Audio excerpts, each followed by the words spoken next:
Welcome to Sabby Sab's podcast. I'm your host, Sabrina Salvati. I have special guests with me tonight here to talk about a very important topic. We have Jack Hanna and Alfeka Mutardi.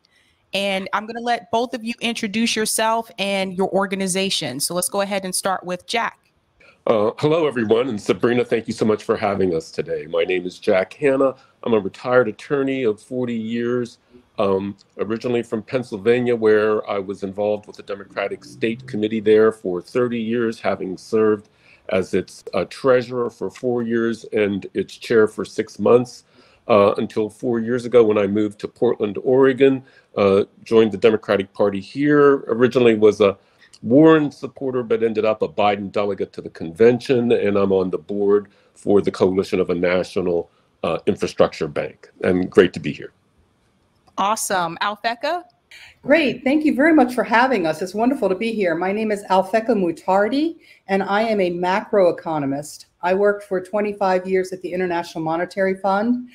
Since retiring, I have joined the Coalition for a National Infrastructure Bank, and I'm advising them on a proposal and a bill in Congress to create a national infrastructure bank to improve our nation's infrastructure and rebuild our economy.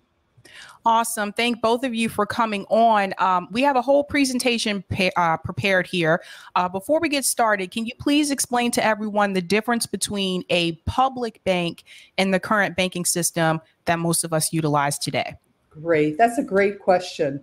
The public banking system takes care of clients who are have deposits with a bank or might take a loan from a bank. And the banking system is what moves money around in the banking system to create investments. Unfortunately, our banking system has not moved in to create investments and investing and financing infrastructure in the public sector. Currently, the way that infrastructure is financed is a little money comes from the federal government. Most of the money comes from budgets of state and local governments who own schools and roads and bridges and things like that. And then there's some public infrastructure that gets financing from bonds from the capital markets. But all of that together has not built our nation's infrastructure. Proof of the pudding is our investments in infrastructure have fallen from 5% of GDP in the 1960s down to 2.4% today. So this National Infrastructure Bank bill would create a public bank to lend just for these infrastructure projects and close this financing gap.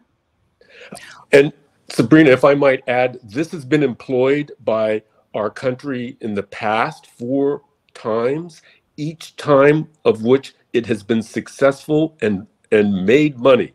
The first time it was employed was by Alexander Hamilton, who used it to get the country and all the states out of debt from the Revolutionary War, and then helped fund the canal system that was originally launched in our country. It was used again by John Quincy Adams, doing the same thing, funded the canal system, and also Abraham Lincoln, who used it for the Transcontinental Railroad, and lastly, FDR, who used it for the emergence of our country out of the Great Depression and prepared us for World War II. The bank, that last bank, the fourth one, ended in 1956, which was the last time we had a major infrastructure investment in our country, the 1956 Highways Act. So just a little bit of extra history to it. Thanks. Interesting. All right. So let's go ahead and get into the PowerPoint presentation here. So stop runaway inflation and recession, make America produce again. Which one of you would like to take the lead on this? So our economy is really in trouble right now. We have a short-term problem, which is high inflation. Everybody knows when they go to the grocery store or the gas station and they try and purchase things, how much prices have increased lately. And in addition to that, we have low growth.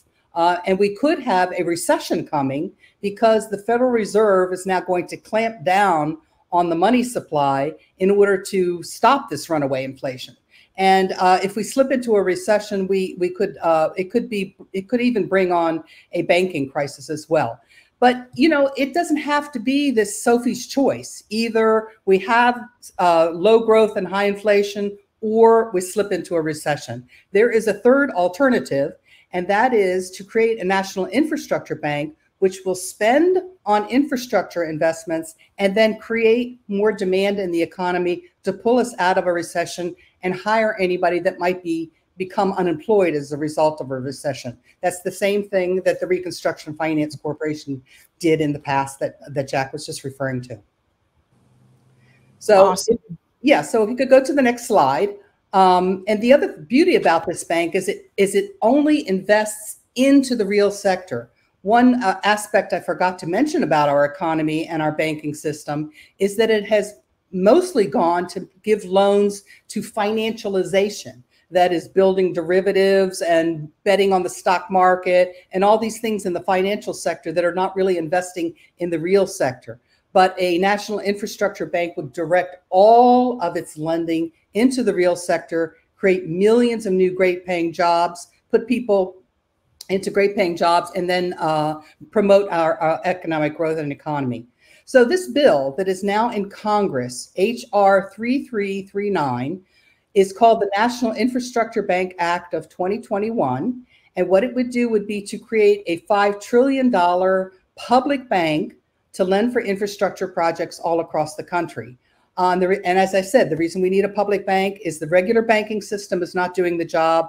Federal and state and local budgets are not doing the job either. This bank will mobilize and lend into every corner of America and build all those little tiny roads and bridges, schools, hospitals, and everything that we need to have 21st century technology. So currently we have 12 co-sponsors on this bill, and our our Coalition for a National Infrastructure Bank is on a drive right now where all of your listeners can help with this drive, which I'll get to at the end of my slide presentation. And that is to contact your members of Congress, see if we can add on more co-sponsors onto this bill and raise it up into the to the attention of congressional leaders, that this is a viable option for building infrastructure and solving our economic woes. So if we could go to the next slide. This is how the bank works, and it actually is constructed just like a commercial bank, even though it's a public bank. It's private. It is capitalized by going to the private sector, who are holding treasuries, which are our previous debt. And these are people that hold these treasuries, could be corporations, private citizens who use them for savings purposes. Ask them would they like to invest into the NIB in exchange for some preferred stock that would pay these investors a little extra. And that extra stream of money would come out of the interest earnings from the NIB's loans. That capitalizes the bank. And then the bank goes on to give out a loan exactly like a commercial bank. Actually, you'd be surprised to know that commercial banks, when they give out a loan, they actually create money because they put a loan on one side of their books and then they create a deposit on the other side of their books. And whenever you create a deposit, you're actually creating money. So when you go in for a car loan, for example, you are adding to the money supply because that loan increases the money supply. And this bank does the same. And then it circulates money through the banking system, just like a commercial bank does as well. So the beauty of the bank is it does not require any new federal spending, no new federal taxes, no new federal debt. So guess what? That should appeal to members of Congress who are worried about the debt, or who are worried about spending not being targeted to the areas that it's meant to be targeted to. And this will do both of those, build infrastructure in a targeted way and not create any more federal financing of debt. So, so Jay Taylor, thanks for so much for commenting on this. So yeah, if we could go to the next slide. So what does the bank cover? Here's what it covers. $5 trillion in infrastructure projects. So where did that whopping big eye-opening number of money come from? Half of the estimation of need for new money came from this American Society of Civil Engineers, who in their report card from last year said that's how much we've accumulated in backlogs of infrastructure that we need to repair, transportation, water systems, and upgrade our electric power grid. But we also need more infrastructure than that, not just what the engineers say is on their cookbook list. We also need high-speed rail all across the country. China has it everywhere. They have built 22,000 miles of high-speed rail in the last 15 years. And guess what? It's super boosted their economy along those high-speed rail lines. It's called their Belt and Road Initiative, and they're using it to make economic inroads into their neighboring countries. We also need broadband everywhere. We need to get our rural areas in America hooked up to the rest of the economy so that they can get teleeducation, telehealth, and have their businesses connected to the rest of the economy. We need affordable housing. Goodness gracious, we have had rental increases in some cities in the last 12 months as high as 30%.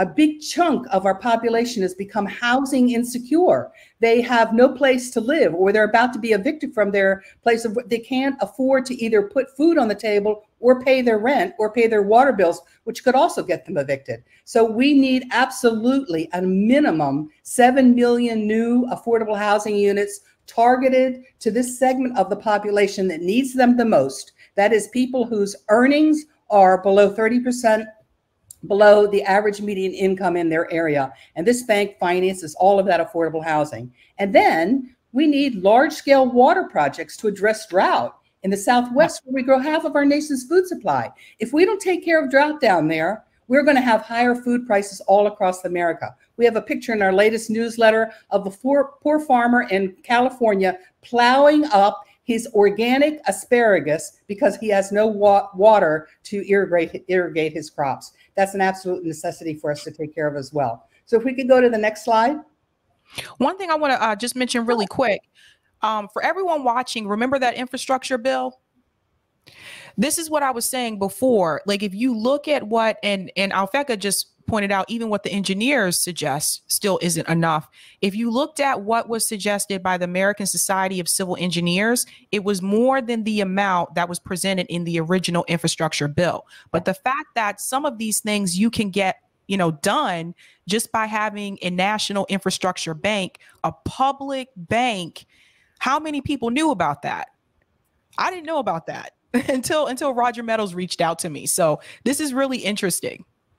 And we have had 4 of them in our nation's past, and they have built things like when the last bank, the Reconstruction Finance Corporation, would come into a new area and they would build a new industry that was needed for the war effort, for example, a new aluminum plant or a new steel mill. They would build all the schools and affordable housing around that plant because their workers needed a place to live. So they did a whole turnstile development around a new industry and built American manufacturing back up to snuff. We became the American manufacturing warehouse. We were the first in the world in manufacturing. And now we've slipped way down because we've offshored everything. So by building more infrastructure, we'll be able to promote American manufacturing and get people back into manufacturing and great paying jobs. Again, as I said, we want to build affordable housing. This is critical for some 40% of our population that is housing insecure and can't make ends meet. And it's an absolute must. And then we want to well plan it so that we can hook up affordable housing locations with affordable transportation and affordable healthcare systems and schools, better schools. So all of that we can do together as one big holistic process. So if you could go to the next slide. And another aspect of this bank is not only do we want to build infrastructure, not only do we want to build up the economy and raise economic growth, we want to have equitable economic growth. And that means getting into low-income communities and areas that programs have not reached so far. So how does the National Infrastructure Bank do that? First of all, it has the scale at $5 trillion in investments to create up to 25 million new great-paying jobs. The legislation requires that workers must be paid Davis-Bacon wages. And of course, when they get into these new full-time jobs, they'll have healthcare benefits that they didn't have before. And then a Buy America only provisions for the construction inputs means we'll be creating even more manufacturing jobs. And we want to have fair access to these jobs and to this business. So the legislation requires that minorities and women have access to these jobs, and there's full enforcement to make sure that this happens. And then we want to target a certain share of projects to these low-income communities. We actually, the legislation actually mentions Jim Clyburn's 10-20-30 rule, that 10% of projects will go to areas where 20% of the population has lived below the poverty line for more than 30 years. And we also want to get funds into tribal areas as well. Finally, we have a trust fund organized in the bank. So not only does the bank give out low-cost loans, but any money that's left over after meeting operational expenses will go into this trust fund, and the trust fund can be used to provide grants to areas that can't even afford a low-cost loan. And then we want to build affordable housing, and we want to link it to public transportation. We want to create job training, and we want to have people have the availability to earn while they learn, start on apprentice programs through great unions that provide such training, and all mechanisms to bring our workforce up to a 21st century workforce in great sustaining careers. So finally, how can you help? That's the next slide. If your participants want to help to promote the National Infrastructure Bank, you can call your members of Congress. July 4th is coming up as a holiday, and many members of Congress are out stumping around at picnics and other things like that, and you can catch some of them and tell them you want them to sign on as a co-sponsor and vote for HR 3339, or you can call them directly at the Congress building. And I would also like to point out to your viewers that this Thursday we are having a new coalition Zoom, which anyone is invited to attend.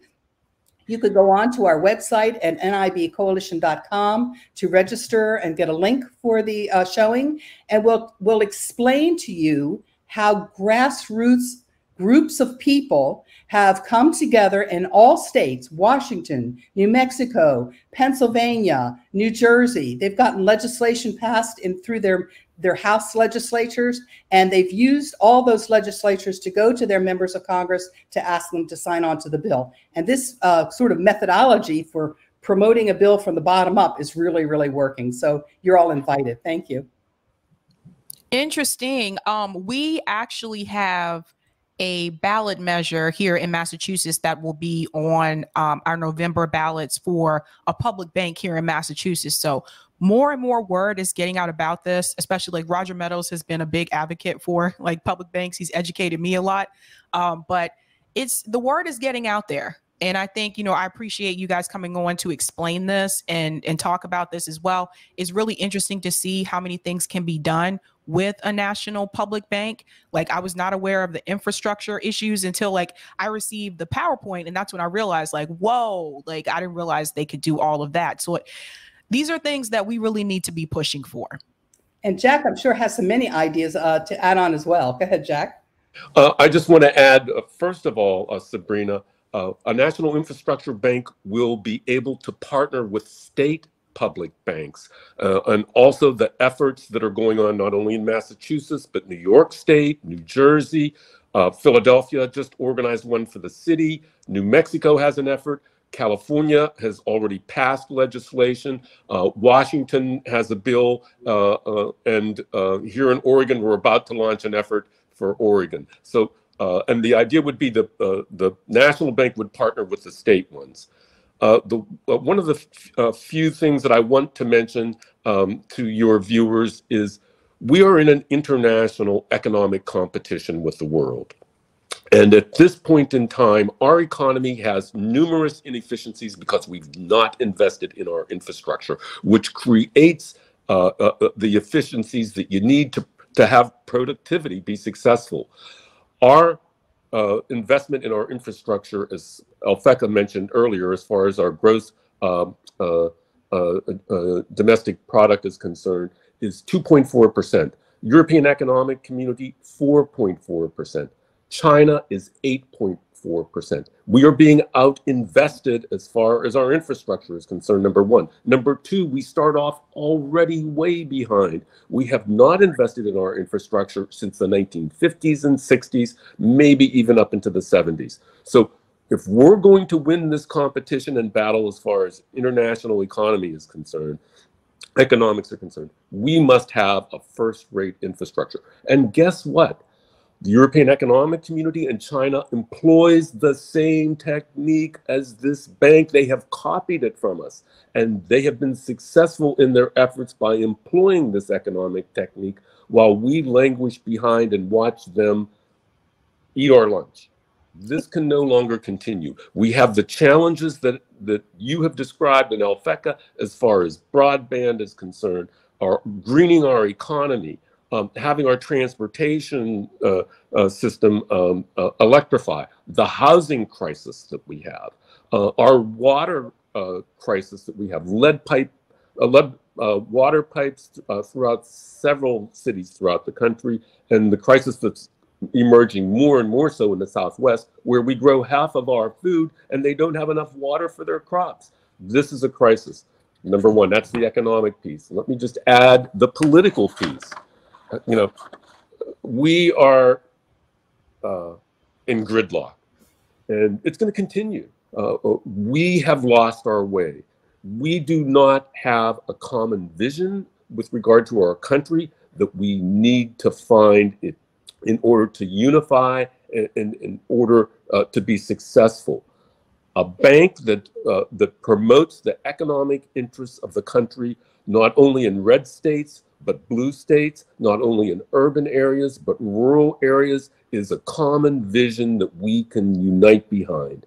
This is a bank that doesn't spend your money, this public money. This is a bank that doesn't create debt and doesn't create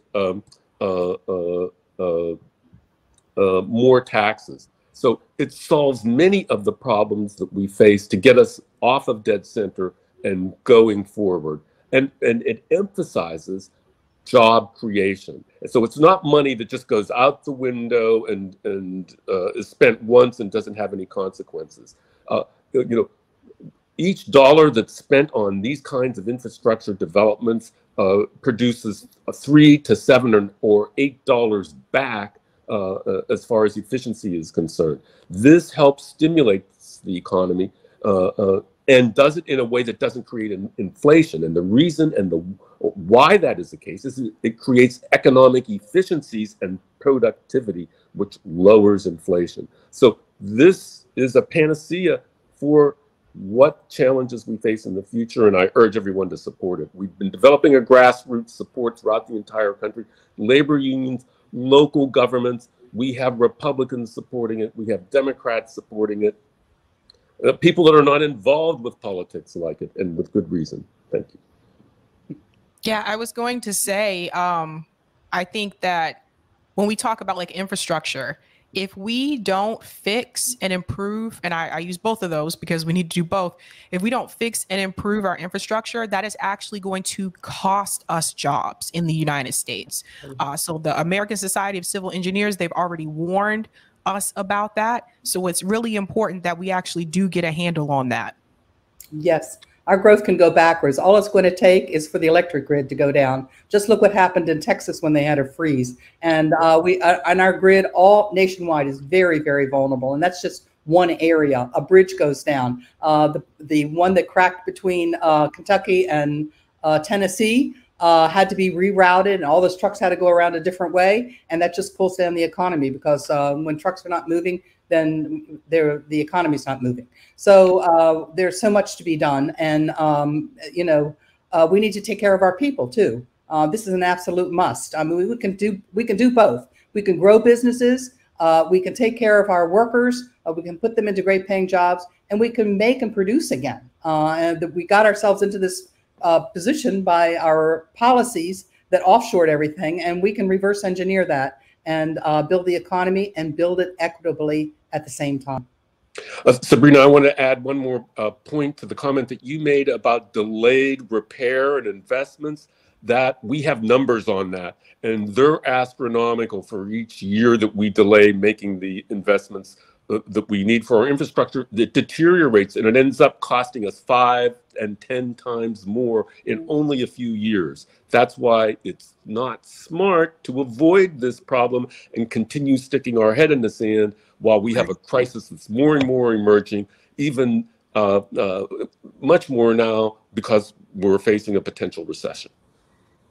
Correct. I have one question for you before you go. This is from Henry. Why add another layer unnecessarily when you can just have the federal government spend on these things? Because of the debt. The federal debt is the monster in the room. I always liken it to the velociraptor and the ferns over there that's going to come out and jump and eat you up. Our debt was $10 trillion before the financial crisis of 2008. After the financial crisis, it jumped to $20 trillion. And after COVID, it has now jumped to $30 trillion. That's 110% of GDP. We have to pay interest on the debt, and that interest is going to explode, especially now because we have inflation and rising interest rates. And if it goes really high, it could be astronomically bad for the United States. So one big reason is because the federal budget, state and local budgets have not worked to solve the infrastructure backlog. And another reason we can't do it on the federal budget dime is because of the federal debt. Well, my MMT comrades would add that we could fix all this with MMT by just minting a coin, but totally hear where you're coming from. Thank you guys so much for coming on. I really do appreciate it. Thank you for educating us about this. And I'll be sure to pass this on to other people as well to let them know that this is legislation that's sitting there in Congress that really does need more co-sponsors. So thank you so much for coming on. Thank you very much. Thank you, Sabrina. Pleasure. I really appreciate it. Bye. Good night.